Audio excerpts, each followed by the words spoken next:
परम पूज्य कैसे का दर्श उपस्थित क्षत्रिय बंधु और क्षत्राणियों,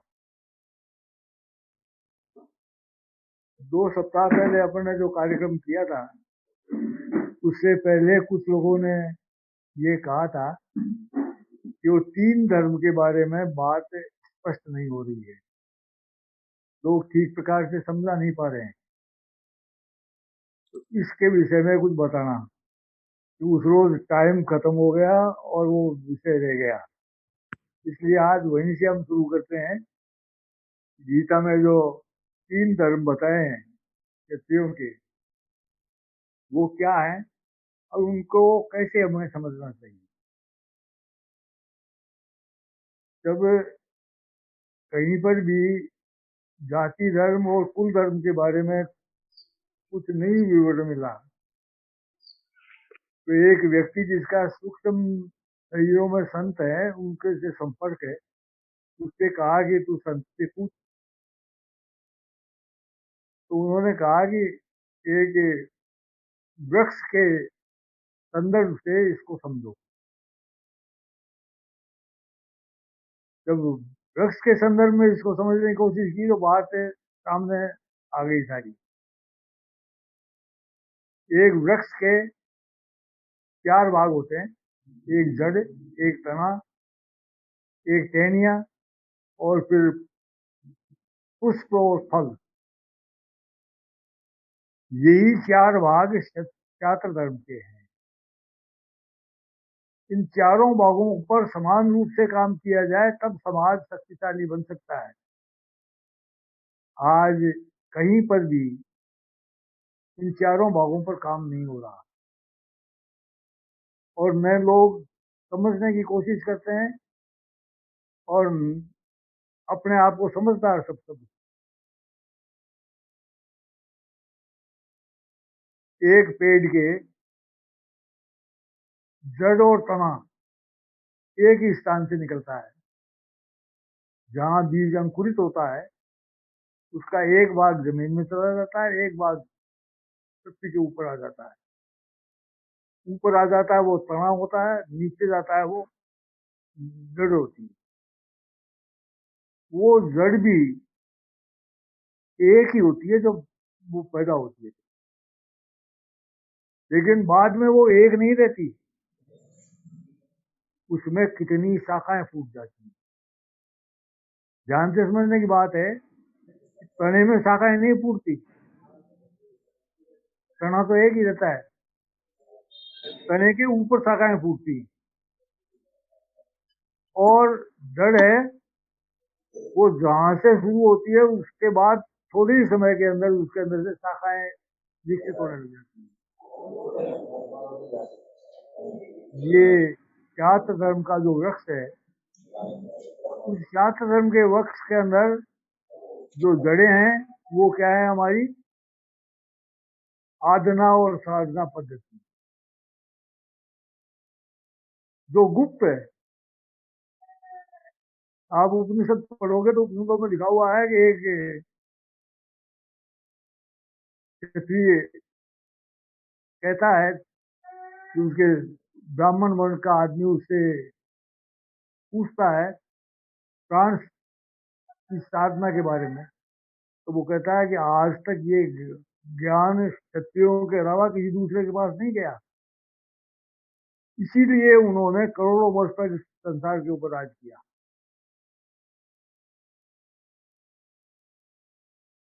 तो पेड़ की जड़ें हैं वो गोपनीय है, इसी तरह से क्षत्रिय की साधना और आराधना पद्धति भी गोपनीय होनी चाहिए।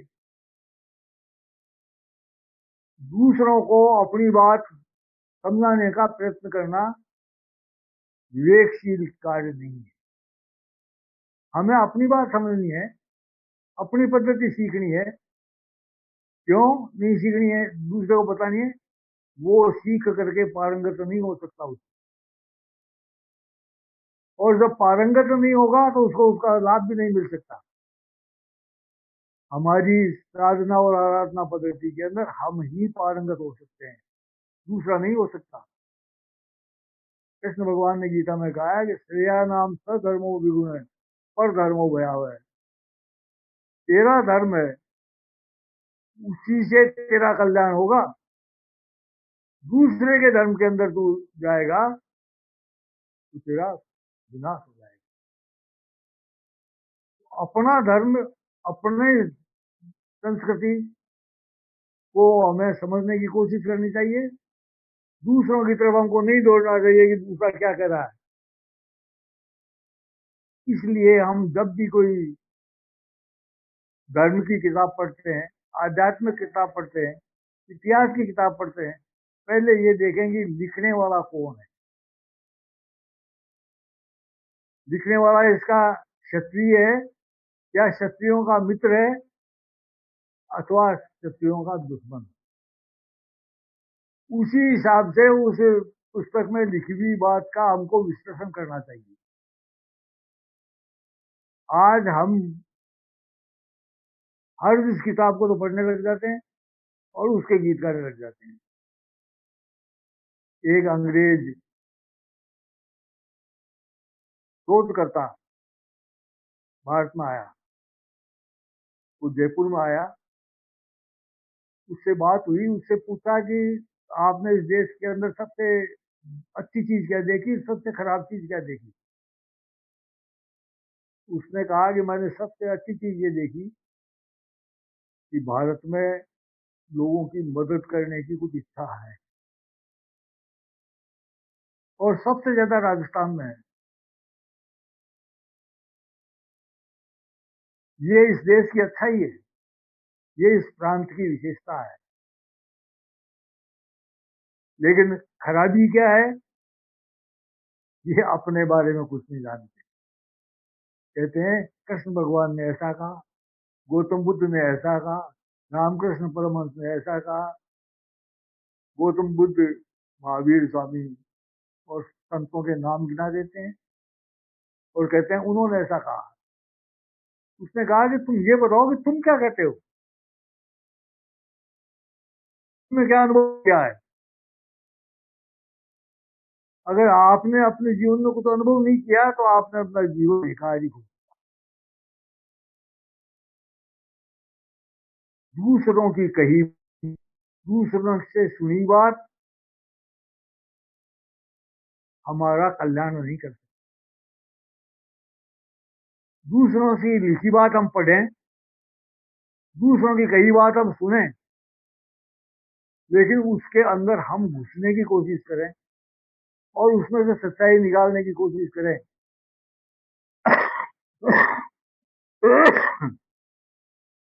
तब तो वो हमारे लिए कल्याणकारी होगी।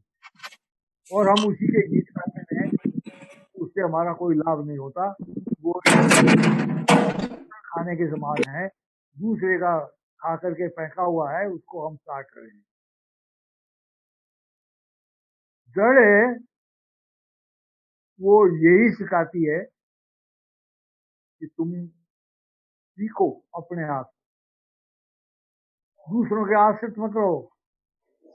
जड़ सारे पेड़ के लिए भोजन खुद इकट्ठा करती है और इतने बड़े पेड़ को खिलाती है वो। हमें दूसरों पर आश्रित रहने के बजाय अपनी चीज खोजनी चाहिए, और ये खोजने के अंदर दूसरा कोई हमारी मदद नहीं कर सकता। ये काम हमको अपने ही पुरुषार्थ से करना पड़ेगा। जड़ को प्रकृति मदद करती है और वो प्रकृति की मदद से जड़ है वो सारे पेड़ को आहार देता है।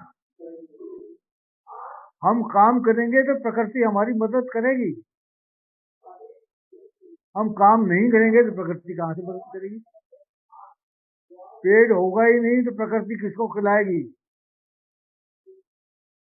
इसलिए आध्यात्म का कोई ग्रंथ नहीं होता, आध्यात्म का कोई गुरु नहीं होता।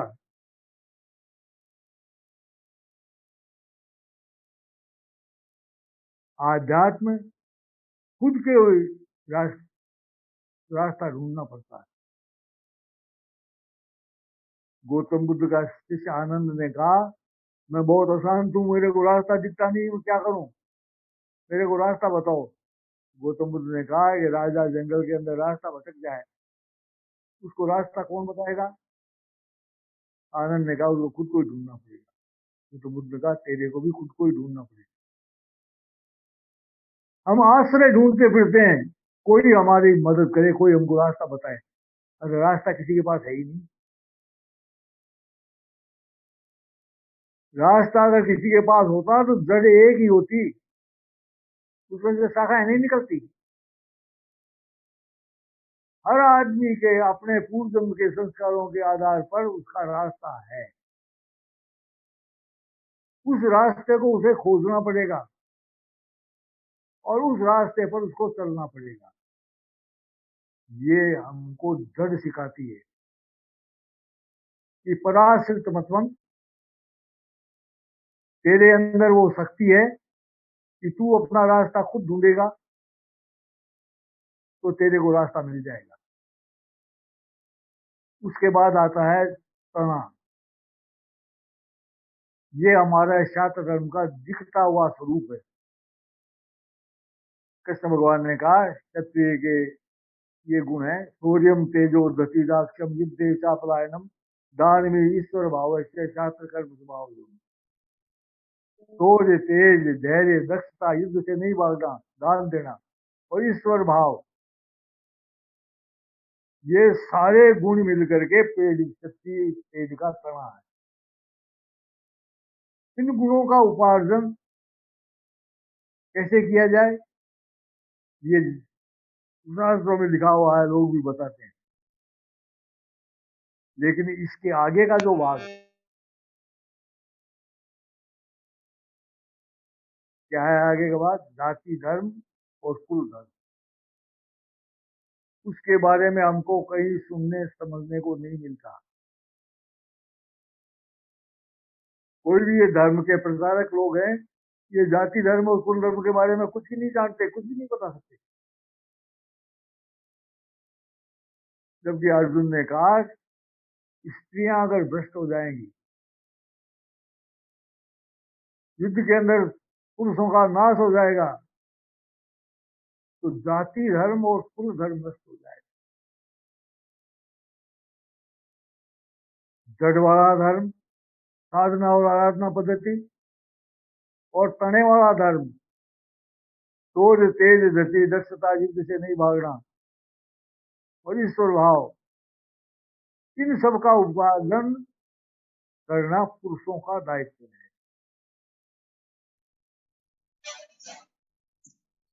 और ये सब बुद्धि बल पर होता है। और बुद्धि का काम केवल इसको सिखाना नहीं है, केवल प्राण शक्ति तक पहुंचाना है। बाद में इस चातुर्म का उपार्जन प्राण शक्ति के बल पर ही होता है। ये जाति धर्म और कुल धर्म जो है, इनके लिए कहा कि क्षत्रिया व्यभिचारिणी हो जाएंगी, जाति धर्म और कुल धर्म नष्ट हो जाएगा। इसका तात्पर्य यह है कि जाति धर्म और कुल धर्म, इनकी रक्षा करना, इनका उपार्जन करना, ये क्षत्रियों का धर्म है। आज तक इस विषय में कोई काम नहीं हुआ और न कोई करने में इंटरेस्टेड है। हम धर्म के नाम पर धर्म का प्रचार करके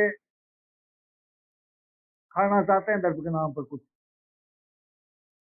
क्षत्रिय से हम हिंदू हो गए, जनगणना वाले आए, उन्होंने कहा आपका धर्म, मैंने कहा सनातन धर्म, ये तो हमारे कालम में ही नहीं। चातुर धर्म, ये भी हमारे कालम में नहीं। तो फिर आपका धर्म क्या लिखूंगा। मैंने कहा जो है तो मैंने बता दिया, तेरे कालम में नहीं है तो मैं क्या करूं, तेरा कालम मैं कहां से भरूं। तो अन्य में लिख देते हैं आपको। जब हम हमारे धर्म को भूल जाते हैं तब हम अन्य हो जाते हैं। आज महिलाएं, चित्राणियां सबसे ज्यादा अपने आप को धार्मिक समझती है, और धर्म के टोटके टाटके भी सबसे ज्यादा करती हैं। लेकिन धर्म के बारे में जो उनको जानना चाहिए वो एबीसीडी भी नहीं जानते।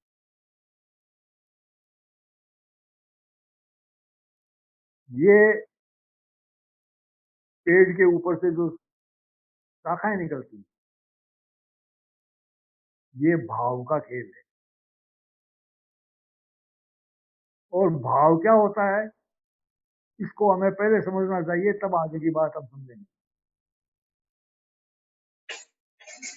मन और बुद्धि, इस शरीर के अंदर दो शक्तियां हैं। सारा संसार इन दो शक्तियों के पीछे ही चल रहा है। आदमी के मन में आती है वैसा करता है, या उसके दृष्टि है वैसा करता है। इस मन और बुद्धि, इन दोनों के मिलन से भाव पैदा होता है।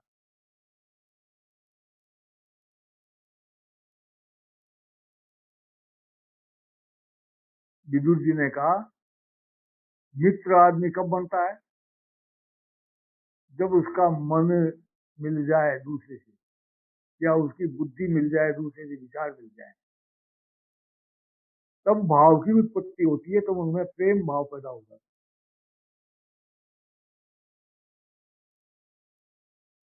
ये मन और ये बुद्धि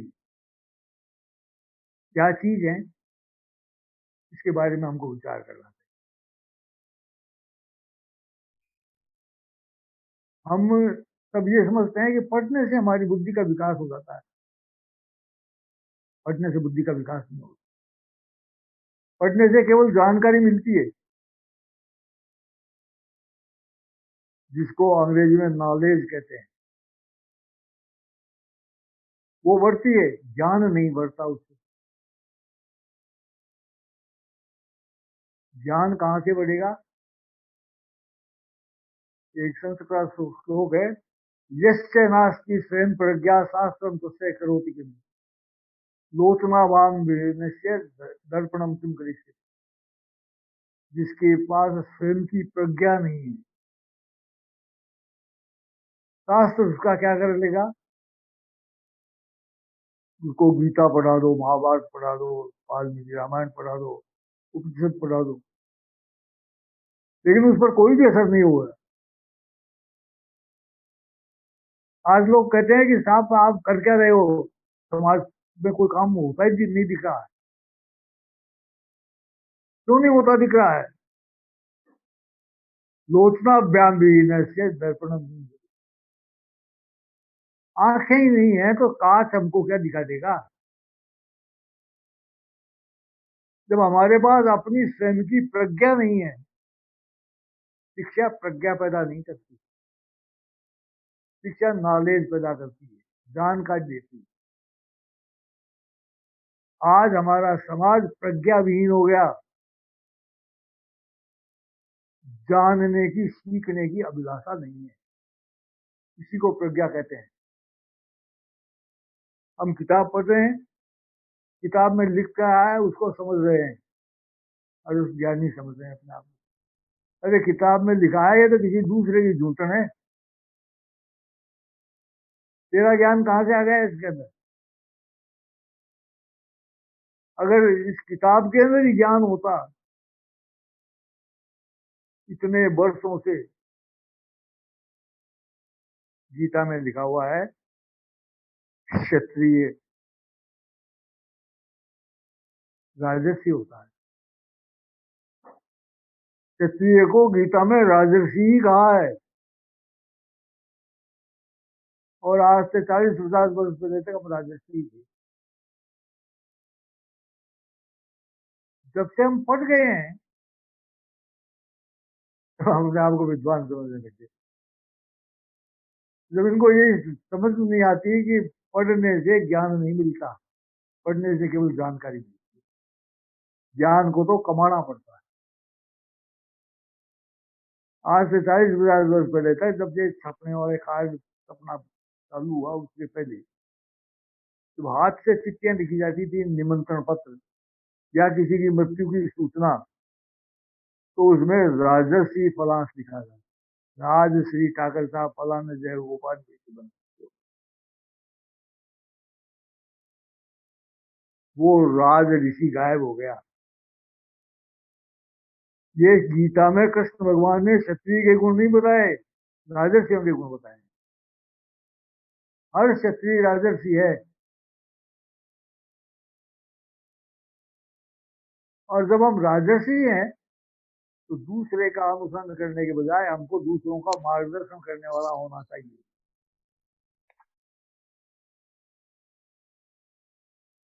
ये जो प्रज्ञा है, इस प्रज्ञा को जागृत किए बिना हम न तो अपना मार्गदर्शन कर सकते हैं, न दूसरे का मार्गदर्शन कर सकते हैं। जाति धर्म और कुल धर्म गीता में लिखा हुआ है। क्षत्रिय की उत्पत्ति भगवान के हृदय से हुई है। महाभारत और वाल्मीकि रामायण दोनों में लिखा हुआ है। आज तक हम क्यों नहीं समझे इस बात को? हमने उसको पढ़ी किताब को, और जैसा उसके अंदर लिखा हुआ है वैसा ही समझ लिया। हमारे पास प्रज्ञा नहीं है। न मालूम कितना ज्ञान भरा हुआ है इस अकेली गीता के अंदर, लेकिन हमारे पास प्रज्ञा नहीं है, इसलिए हम उसको समझ नहीं पाते, उसको जान नहीं पाते। ये एक सूक्ष्म शरीरों में संत हैं, उन्होंने अपने किसी भक्त से श्री कृष्ण गीता सुनी। उससे उनका मेरे प्रति कुछ लगाव पैदा हुआ। जब मैं बीमार हुआ तो उन्होंने इलाज बताया, ये दवा करना चाहिए। और बाद में कहते हैं, दवा तो अपनी जगह है, लेकिन ठीक तो तू गीता पढ़ने से ही हो। ये श्री कृष्ण गीता लिखने के बाद 20 वर्ष तक मैंने इसमें एक अक्षर ही नहीं पढ़ा। जब उन्होंने कहा कि इसको पढ़ने से ही ठीक हुआ, तब मैंने वापस पढ़ना शुरू किया। तो इसके अंदर से तो और नई नई बातें समझ आने। तो हमारे शास्त्रों में अथाह ज्ञान भरा पड़ा है, लेकिन हम प्रज्ञा विहीन हो गए। जानने की अभिलाषा हमारे अंदर थी। और जानने की अभिलाषा पैदा क्यों नहीं होती? तो इसलिए पैदा नहीं होती, प्रज्ञा जिस तरीके से विकसित होती है, उस तरीकों को हम अपनाने के लिए तैयार नहीं। प्रज्ञा विकसित होती है एकाग्रता से, जिसको आजकल लोग ध्यान कहते हैं। ध्यान नहीं, एकाग्रता से समझना होता है। आज रामायण का पाठ हो रहा है, मोबाइल पर रामायण सुन रहे हैं और घर का काम करते जा रहे हैं। तो रामायण तो सुन ही रहे हैं ना कानों से, कानों से ही सुनी जाती है। कान तो कोई तो काम नहीं कर रहा, कान तो सुन ही रहा है। हमको ये पता नहीं है कि प्राण एक है और ज्ञानेंद्रियां 5 हैं। वो पांचों ज्ञानेंद्रियां लगातार काम करती हैं, और उसको सुनने वाला, उसको देखने वाला, उसको समझने वाला केवल एक है, प्राण। एक प्राण 4 जगह कैसे देख सकता है? आप घर का काम भी कर रहे हो और आप रामायण भी सुन रहे हो। अज्ञानी समझते हो आपको, देखो समय का सदुपयोग कर रहा हूँ, रामायण भी सुन रहा हूँ और घर का काम भी कर रहा हूँ। ये सदुपयोग नहीं कर रहे, दुरुपयोग कर रहे। कोई काम नहीं हो रहा, हो घर का काम कर रहे हैं वो भी सही नहीं हो रहा, और जो सुन रहे हैं वो भी आप सही नहीं सुन रहे। क्यों? एकाग्रता नहीं। एकाग्रता का मतलब है एक ही ज्ञानेंद्रिय काम करे तब एकाग्रता होती है। बाकी के काम बंद हो जाए। जब मैं पढ़ रहा हूं तो पढ़ रहा हूं उसी में ध्यान हो, जब मैं सुन रहा हूं तो जो कुछ सुन रहा हूं उसी में ध्यान हो, तब प्रज्ञा जागृत हो, समझने की शक्ति जागृत होती है। इस प्रज्ञा के अभाव में आज हमने सब कुछ खो दिया। ऐसी कौन सी चीज है जो क्षत्रियों के पास नहीं थी और आज नहीं है हमारे पास? हमारे पास सब कुछ है, केवल हमने प्रज्ञा खो दी। अपनी बात को खोजने की हमें क्षमता खत्म हो गई, अभिलाषा खत्म हो गई। इस अभिलाषा को जब तक पैदा नहीं करेंगे तब तक हम ये दुनिया की झूठन खाते रहेंगे। फला ने ये लिख दिया, फला ने ये कह दिया, फला ने ये सुन दिया, और फिर आध्यात्मिक चीजों को, सूक्ष्म जगत की चीजों को इस भौतिक जगत की चीजों में घुसेड़ करके, और इस भौतिक जगत की चीज को भी वर्ण संकर बना देते हैं, और आध्यात्मिक क्षेत्र की चीज को भी वर्ण संकर बना देते हैं। आजकल ये धंधा बहुत जोरों से चल रहा है। बुद्धिमान समझ जाते हैं वो लोग जो सूक्ष्म जगत की चीज को भौतिक जगत वगैरह, ये तो हमारे ये तो, लेकिन हमारे जमाने में तो लाखों करोड़ों वर्ष पहले था। अरे वो सूक्ष्म जगत की बात थी, ये भौतिक जगत की बात है, कहाँ मिला रहा है? दोनों मिल नहीं सकती। तो ये प्रज्ञाहीनता का कारण है। बुद्धि से मन मिलता है तब जो भाव पैदा होता है वो दुर्बल भाव होता है। संतों ने कहा है मन दो प्रकार का होता है, और हमारा हम जानते हैं मन एक ही होता है। दादू जी ने कहा एक मन होता है खाकी, एक होता है नूरी। खाकी यानी जो खाक में मिलने वाली चीजें हैं उनमें लगा रहता है वो मन, और नूरी मन वो जो प्रकाश की ओर ले जाता है।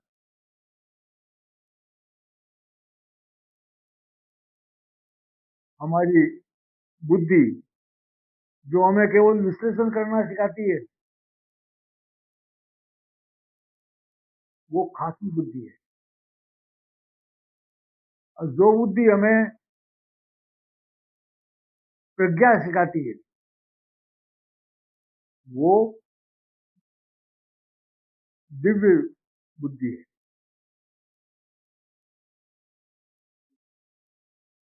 तो ये नूरी बुद्धि और नूरी मन मिलकर के जो भाव पैदा करेंगे वो भाव दिव्य भाव होगा। उसमें ताकत होगी, वो हटेगा नहीं।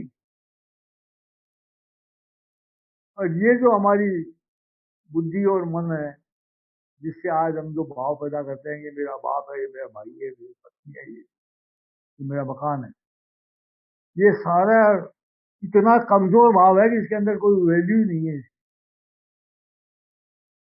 एक 40-50 वर्ष पहले की बात है, एक वेटनरी डॉक्टर था। वो कहता था कि साहब ये आदमी इलाज करने वाले डॉक्टर है, उनके क्या रिस्क है, आदमी मर जाए, गलत इलाज किया, आदमी मर गया, घर वाले रोने पीटने लग जाते हैं, ले जाके जला देते हैं, और हम पशुओं का इलाज करते हैं। उस जमाने में आज भैंस लाख रुपए की पूछने लगी। उस जमाने में 5,000 की भैंस बिकती थी, बढ़िया से बढ़िया। वो कहता था भैंस का गलत इलाज हुआ और भैंस मर गई, तो गंवार लट लेके आके खड़ा हो जाता था, पटक 5,000 की, मेरी भैंस को मार दिया। ऐसा क्यों होता? आदमी के प्रति भाव होता था उसका।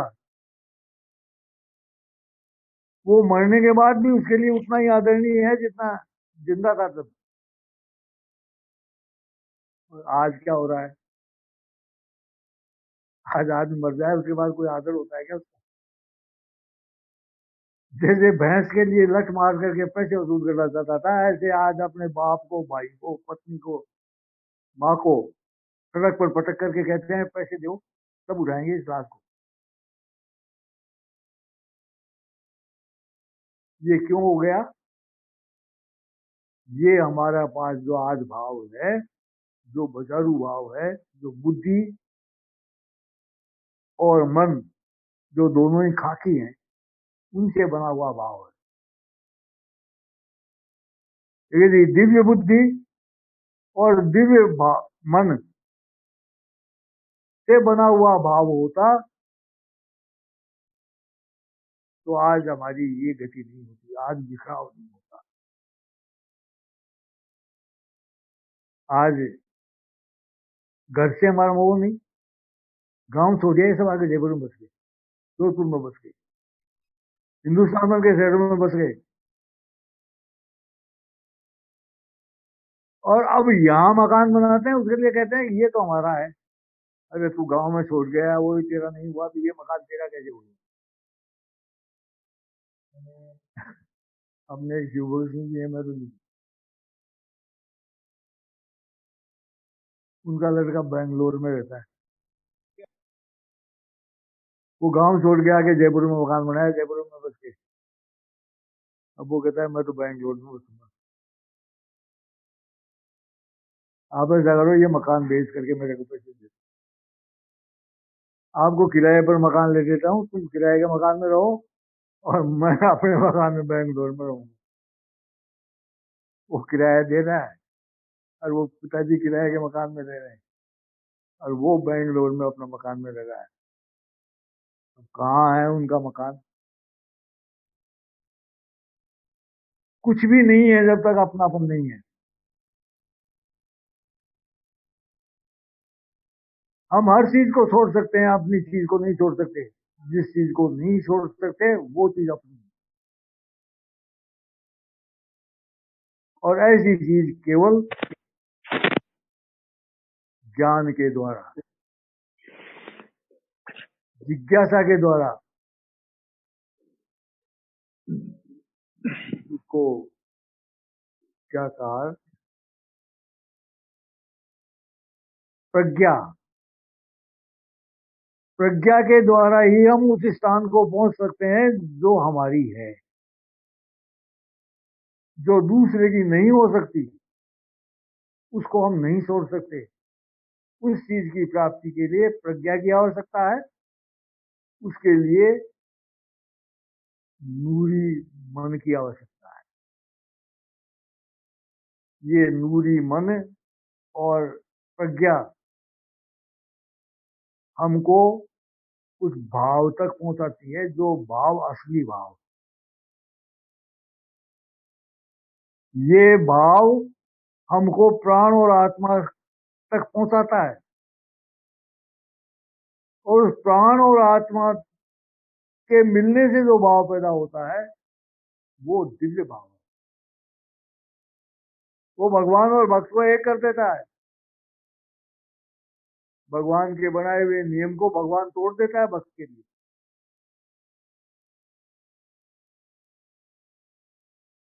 एक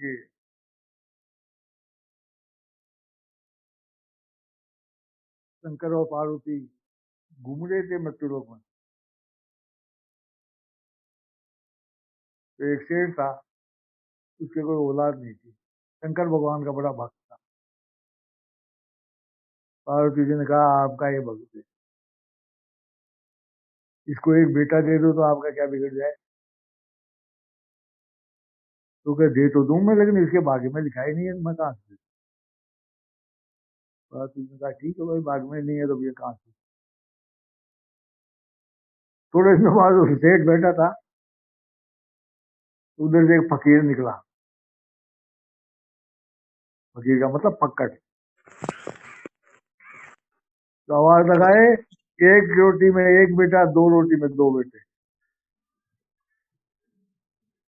तो सेठानी ने कहा, सेठ जी एक रोटी दे दिया।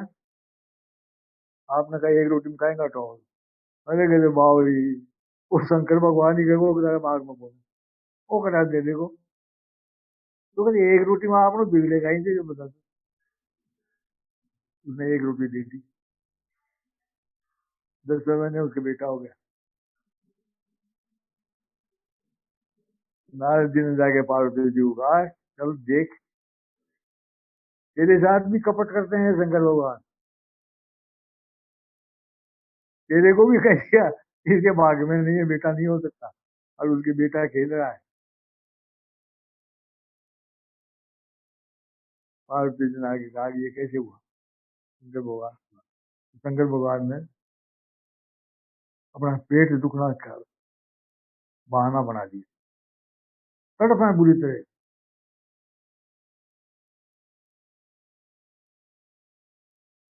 तो कहा कि अब ये कैसे हो पेट का दर्द ठीक? यदि कोई अपना कलेजा निकाल के दे, उसको मैं खाऊं, तब ये पेट का दर्द खत्म हो। तो नारद जी, पार्वती जी दोनों सारी दुनिया में फिर है कोई कर्जा देने के लिए तैयार नहीं हुआ। इतने में वो फक्कड़ मिल गया उनको। उस फक्कड़ को उन्होंने कहा कि शंकर भगवान का पेट दुख रहा है, वो कलेजा दे तो ले जाओ, अपने कैसे काम का है कलेजा। उसने कलेजा निकाल के दे दिया, उसको ले करके आए शंकर भगवान, हो गए तंदुरुस्त। पार्वती जी ने कहा कि आप बताओ ये उसके कैसे हुआ बेटा? उसने कहा कि तेरे कलेजा नहीं था या उस नारद के कलेजा नहीं था?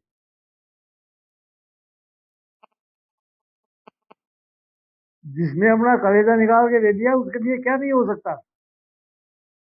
उसके लिए सब कुछ हो सकता है। भगवान के नियम टूट सकते हैं,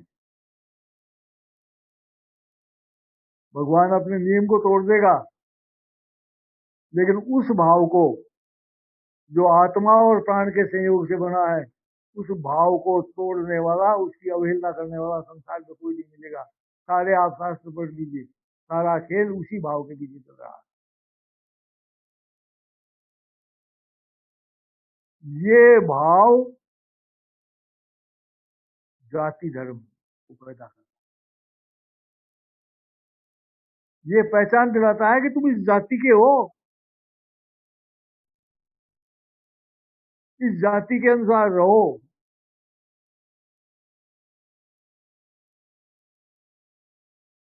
आज किसी को भी अपनी जाति की पहचान नहीं।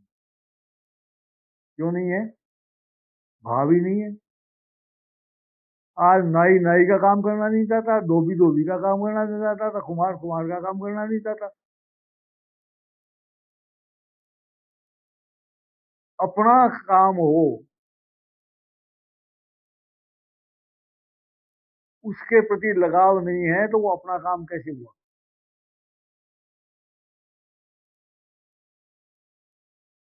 आज सारी पढ़ने वाली लड़कियां क्या चाहती हैं? नौकरी करना चाहती। चित्राणी किताब के अंदर महिला को क्या करना चाहिए ये लिखा हुआ है,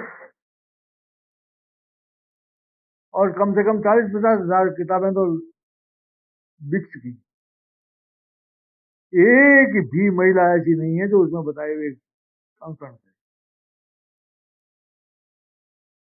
दो चार मुश्किल से ऐसी होंगी जो उस मंत्र का जप करती, बाकी सब नौकरी करना चाहते हैं। और नौकरी है क्या? मैं तो कह रहा हूँ आज नौकरी कर रहे हैं जो राजपूत, उनसे पूछो कि तुम्हारी क्या गति होगी।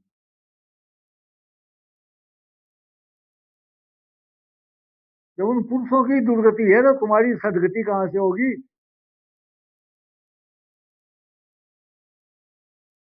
एतद अर्थ कुलीना नाम नृपापूर्वती संग्रह आदि मध्यवसानेषु न तदति हीते नृपम। राजा लोग कुलीन आदमियों का संग्रह इसलिए करते हैं कि वो उनकी बिगड़ी हालत में, सुधरी हालत में, मध्य की हालत में, किसी हालत में उनका साथ नहीं छोड़ते। यानी जो सच्चे भाव वाले लोग हैं उनका संग्रह करते थे। और आज नौकरियां कर रहे हैं, वो क्या कर रहे हैं? वो है ना अपने, अब याद नहीं रहता।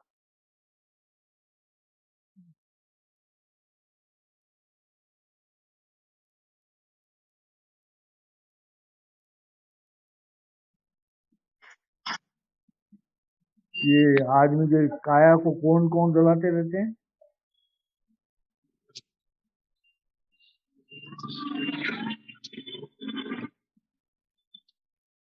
कोई नहीं जानता। कितना जरूरी है? कमाया हुआ हो तो सुना हुआ है, कैसे जान?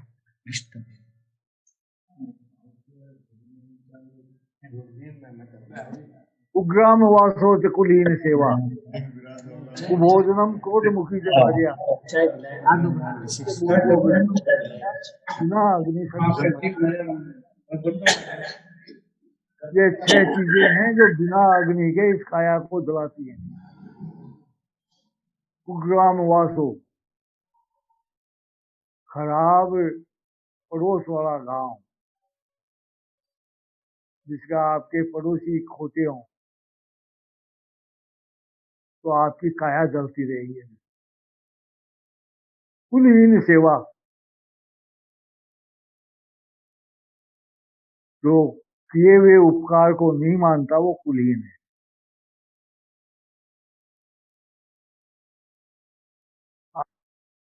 कर्मचारी का अफसर को भी उपकार मानता है?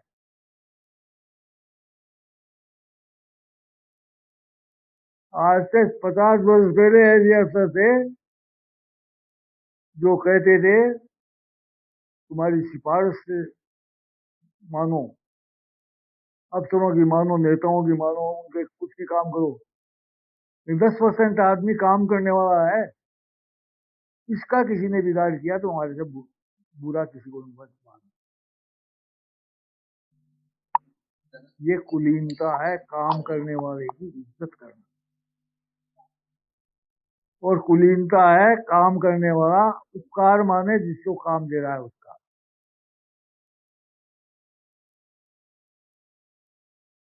आज जिनकी हम नौकरी कर रहे हैं वो कुलीन है क्या? उनके प्रति हमारे अंदर ये भाव है क्या कि वो हमारा भला करें? तो कहते हैं राजतंत्र का देता है।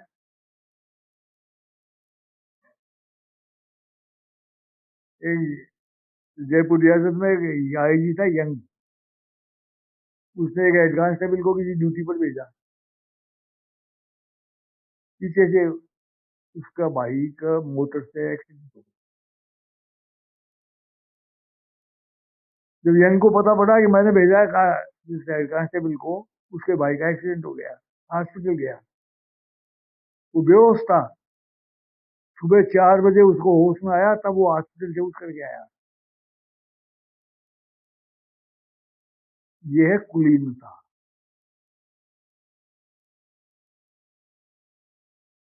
ऐसे आदमी की हम नौकरी करें तो हमारा कल्याण है, और जिसका हम नौकरी कर रहे हैं उसका भी कल्याण है। लेकिन आज हम जिनकी नौकरी कर रहे हैं वो कुलीन है क्या? वो कुलहीन सेवा, अग्नि की, बिना अग्नि के काया को जलाती है। उसी अग्नि को जलाने वाले में हमारी लड़कियां कूदना चाहती,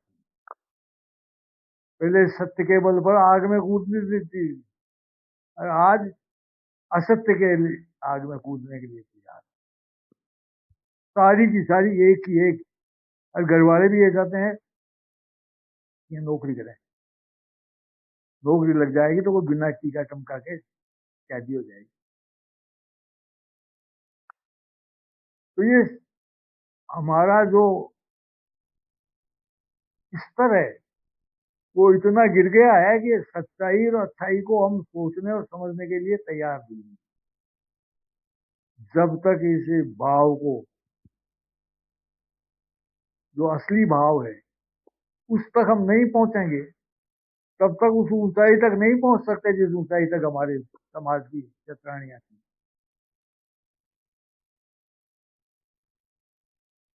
आप देखो, पढ़ेंगे हम तो हमको पता चलेगा कि राजपूतों ने बहुत त्याग किया, लेकिन क्षत्रियों ने जो त्याग किया वो उनसे कहीं अधिक ऊंचा था, क्योंकि उनके अंदर भाव था। इस भाव के बल पर, ज्ञान के बल पर नहीं फैला इस्लाम, भाव के बल। और आज संसार के अंदर सबसे बड़ी धर्मों में से एक है इस्लाम। हमारी भाषा में भाव है, हम अपनी भाषा नहीं बोलते।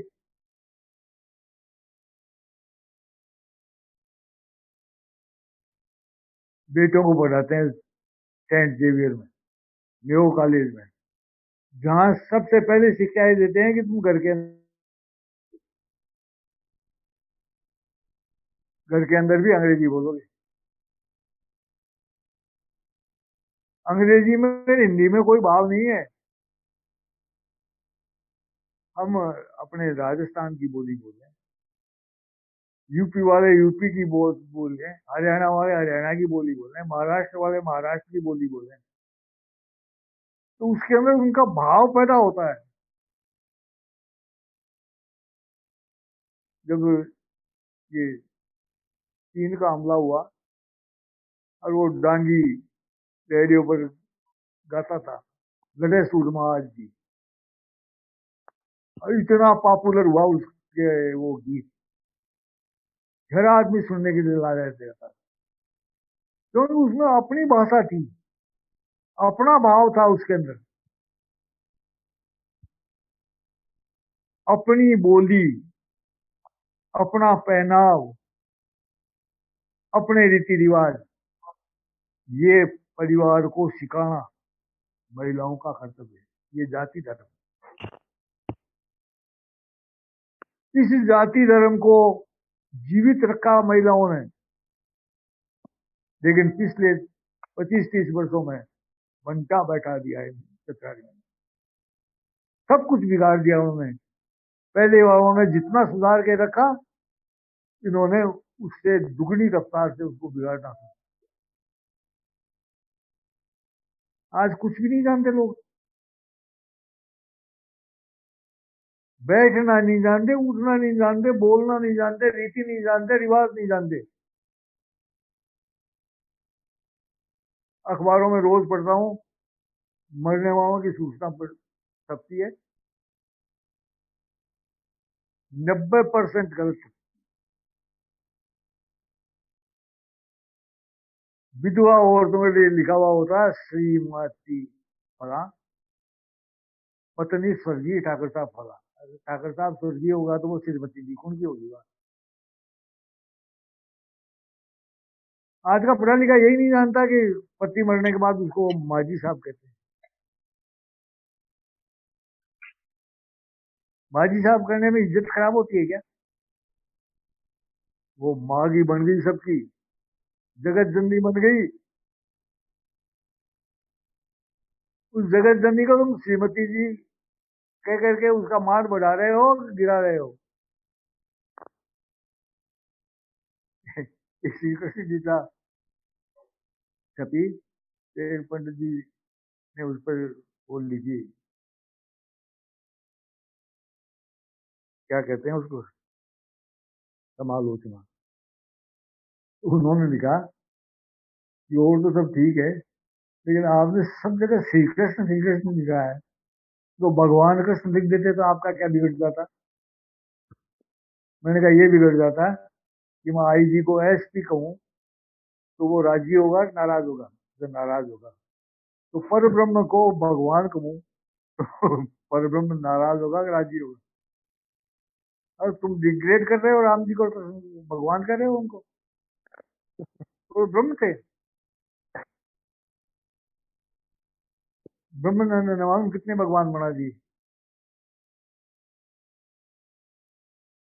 तो हम क्या कर रहे हैं इसका हमको पता नहीं है, कैसे हम डूब रहे हैं, कैसे हम गलत रास्ते पर जा रहे हैं, कोई भी सोचने और समझने के लिए तैयार नहीं। ये असली भाव जब तक पुनर्जीवित नहीं होगा, तब तक न घर सुधर सकता है, न समाज सुधर सकता है, न देश सुधर सकता है।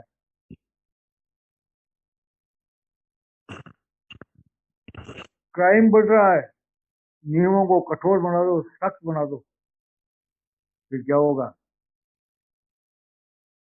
अरे तुम काम तो ऐसे करते हो जो कहते हैं कि 8 करोड़ आदमी हिंदुस्तान के अंदर बेरोजगार हो गए इन 3 कानूनों के कारण। 8 करोड़ लोगों को तुमने भूख के मुंह के अंदर धकेल दिया। अब वो क्राइम नहीं करेंगे तो क्या करेंगे। खाने को नहीं मिलेगा तो आदमी कुछ भी करने के लिए तैयार हो जाता है।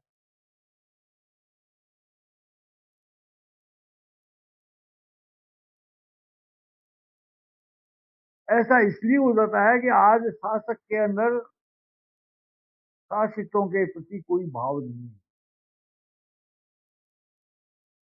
एक राजा था, देश बदलने के पहले के जमाने में राजा लोग फिरा करते थे। एक किसान के खेत पर गया, उस किसान ने उसको गन्ने का रस पिलाया। एक गन्ना वो उखाड़ के लाया, उसमें से थोड़े से टुकड़े में से जग भर गया। राजा ने सोचा इनकी तो बहुत पैदा होती होगी, तो एक गन्ने में से इतना रस निकलता है, उसका कितना गुड़ बनता होगा, कितना बेचता होगा, क्या होगा। साल बर्बाद हो, फिर आया उसी के खेत पर, तो उस गन्ने में से आधा भी रस नहीं निकला। तो उसने कहा बाबा तूने अब के उसका पानी वानी खा तो ठीक नहीं दिया दिखता है। उसने कहा वो तो इतना ही दिया है मैंने। राजा की नींद खराब हो गई थी।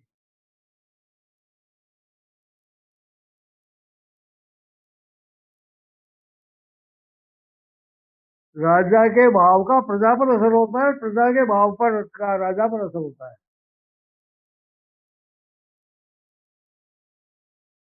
ये सारा संसार दुनिया में खेल भाव का चल रहा है,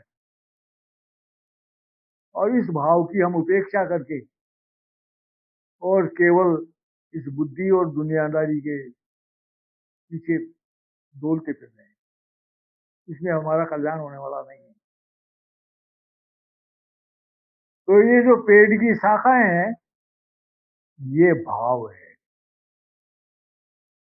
इसी भाव के विकसित होने पर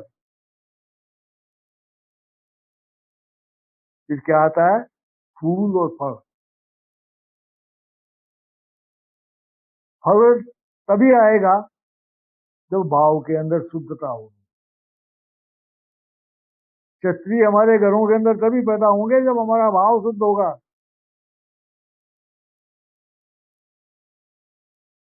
तो ये परिवार के अंदर भाव की शुद्धता रखना और इस भाव को बनाए रखने के लिए इस वेशभूषा, रीति रिवाज, बोलचाल, इन सारों की शुद्धता बनाए रखने का दायित्व महिलाओं पर है, शिक्षाओं पर। इस दिशा के अंदर कोई काम नहीं हो रहा और अंधाधुंध बढ़े जा रहे हैं। फोटो में छापते हैं, स्वागत करते हैं, पहलवानी करिए, शायद ये फलाने की बेटी। अगर पहलवानी करिए, घर के अंदर पहलवानी करती ना, रोटी बनाना तो आता नहीं।